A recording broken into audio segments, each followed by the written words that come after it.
안녕하세요. 영신교회 이민규 목사입니다. 9월 15일 화요일 큐티 본문 말씀은 창세기 45장 1절에서 8절까지 말씀입니다. 본문 말씀 읽어드리겠습니다. 요셉이 시종하는 자들 앞에서 그 정을 억제하지 못하여 소리질러 모든 사람을 자기에게서 물러가라 하고 그 형제들에게 자기를 알리니 그때에 그와 함께한 다른 사람이 없었더라. 요셉이 큰 소리로 우니 애굽 사람에게 들리며 바로의 궁중에 들리더라. 요셉이 그 형들에게 이르되 나는 요셉이라. 내 아버지께서 아직 살아 계시니이까. 형들이 그 앞에서 놀라서 대답하지 못하더라. 요셉이 형들에게 이르되 내게로 가까이 오소서. 그들이 가까이 가니 이르되 나는 당신들의 아우 요셉이니 당신들이 애굽에 판 자라. 당신들이 나를 이곳에 팔았다고 해서 근심하지 마소서. 한탄하지 마소서. 하나님이 생명을 구원하시려고 나를 당신들보다 먼저 보내셨나이다. 이 땅에 2년 동안 흉년이 들었으나 아직 5년은 밭갈이도 못하고 추수도 못할지라. 하나님이 큰 구원으로 당신들의 생명을 보존하고 당신들의 후손을 세상에 두시려고 나를 당신들보다 먼저 보내셨나니 그런즉 나를 이리로 보낸 이는 당신들이 아니요 하나님이시라. 하나님이 나를 바로에게 아버지로 삼으시고 그 온 집의 주로 삼으시며 애굽 온 땅의 통치자로 삼으셨나이다. 아멘. 함께 읽은 말씀으로 큐티 묵상 나누도록 하겠습니다. 드디어 요셉이 형제들에게 자신의 정체를 밝힙니다. 요셉은 보복을 두려워하는 형제들을 안심시키기 위해 애를 쓰는데요. 이때 자신이 애굽에 팔려온 것이 가족들의 생명을 구원하기 위한 하나님의 인도하심이었다고 말합니다. 본문 3절 말씀을 보시면 요셉은 형들에게 자신의 정체를 밝힙니다. 요셉은 여태껏 자신의 정체를 숨기고 형제들을 궁지로 몰아가기도 했습니다. 그리고 때로는 도움을 주기도 했지요. 끝까지 자신의 정체를 밝히지 않던 요셉이 자신의 정체를 드러냅니다.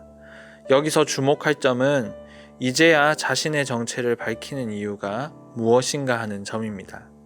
요셉이 자신의 정체를 밝힌 이유는 형들의 변화를 목격했기 때문입니다.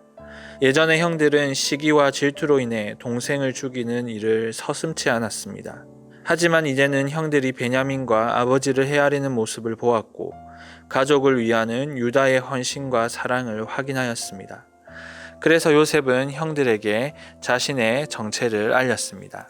자신의 정체를 알린 요셉은 형제들에게 다가갔습니다. 이때 요셉은 자신을 노예로 팔았던 형제들에게 복수하는 심판자로 다가가지 않았습니다. 그들을 용서하는 화해자로, 그들의 생명을 구원하기 위한 구원자로 다가갔습니다. 세상적인 표현으로 현재 상황은 누가 봐도 요셉이 갑이고 형제들이 을 중에 을입니다. 모든 결정권이 요셉에게 있고 언제든지 형제들에게 합법적으로 위해를 가할 수 있었습니다. 하지만 요셉은 형들을 용서하는 길을 선택했고 그들의 생명을 보존하기로 했습니다. 성도 여러분, 하나님께서 죄인인 우리에게 죽음의 형벌을 내리신다 할지라도 우리는 한마디 변명도 할 수 없습니다. 그리고 우리가 하나님께 범한 죄는 그 어떠한 것으로도 사함받을 수 없습니다. 하지만 하나님은 우리와 화해하는 길, 구원하는 길을 선택하셨습니다. 자신의 생명을 십자가에 내어주는 길을 가기로 결정하신 것이지요. 우리는 하나님의 은혜로 구원받았습니다. 죄인된 우리가 하나님과 화해하게 되었습니다. 그렇다면 우리 역시 구원받은 백성으로서 구원의 역할을, 화해자의 역할을 감당해야 합니다. 보복과 복수, 원망과 악의가 아닌 화해자로 살아야 하는 것이지요. 여러분 모두 요셉과 같이 화해자의 삶, 다른 사람의 생명을 살리는 구원자의 삶을 살아가시길 간절히 소망합니다. 요셉은 형들에게 과거의 일로 인해 자책하거나 근심하거나 보복을 두려워하지 말라고 위로합니다. 이 모든 일은 형들의 생명을 보존하고 형들의 후손을 세상에 두시려는 하나님의 섭리였다고 고백합니다.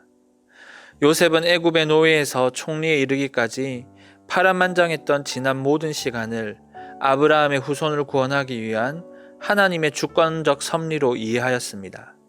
노예로 팔리고 억울하게 옥에 갇히고 자신의 생명이 어떻게 될지 모르는 위기의 순간을 겪으면서도 요셉은 이 모든 것이 하나님의 섭리요 선한 인도하심이라 고백합니다. 우리는 과연 요셉과 같은 일을 당했을 때 요셉과 같은 고백을 할 수 있을까요? 요셉이 이런 고백을 할 수 있었던 비결은 바로 믿음의 눈으로 하나님을 바라보는 것, 하나님과 실제적으로 동행하는 삶을 살았기 때문입니다. 영적인 눈을 가지고 하나님과 동행할 때 우리는 하나님의 뜻과 계획을 알 수 있습니다. 그리고 그 안에서 진실된 평안과 안식을 누리며 하나님의 뜻에 순종하게 되지요. 나를 둘러싼 상황과 환경이 어떠하다 할지라도 하나님이 함께 계시기에 두렵지 않고 사람을 미워하지 않고 원망하지 않으며 기뻐하며 살아갈 수 있는 것입니다. 사랑하는 성도 여러분, 세상의 유익과 좋은 것을 바라보는 탁월한 안목보다 하나님을 바라보는 영적인 눈을 사모하시기 바랍니다. 나와 함께 하시는 하나님을 바라보시고 하나님이 허락하시는 영적인 시선으로 여러분의 상황과 환경을 바라보시기 바랍니다. 그러할 때 우리는 요셉과 같이 하나님의 섭리와 인도를 고백하는 사람이 될 수 있습니다. 우리가 닮아고자 하는 예수님 역시 이 땅에서 하나님과 동행하며 그분을 온전히 신뢰하셨습니다. 사람의 눈이 아닌 하나님 아버지의 눈으로 사람과 세상을 바라보셨습니다. 그런 예수님께서 최종적으로 걸어가신 십자가의 길은 진정한 용서와 화해의 열매를 맺었고 온 인류를 구원하기 위한 유일한 구원의 길을 열어놓으셨습니다. 사랑하는 성도 여러분, 하나님은 우리의 삶을 통해 많은 사람이 하나님께로 돌아오기를 바라고 계십니다. 여러분 한 사람 한 사람을 통해 하나님께서 이루시고자 하시는 화해의 일, 구원의 일들이 일어나기를 바랍니다.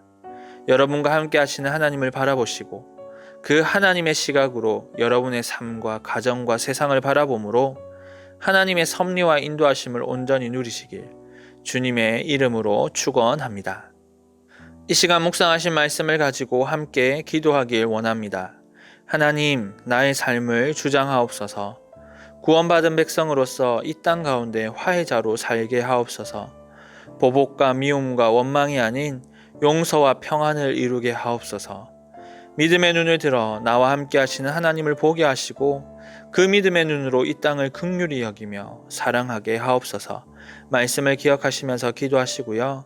아울러 2021년 수능 수험생을 위해서도 기도해 주시기 바랍니다. 건강과 지혜와 평강을 주시고 하나님의 뜻에 따라 살아가는 수험생이 되게 하옵소서.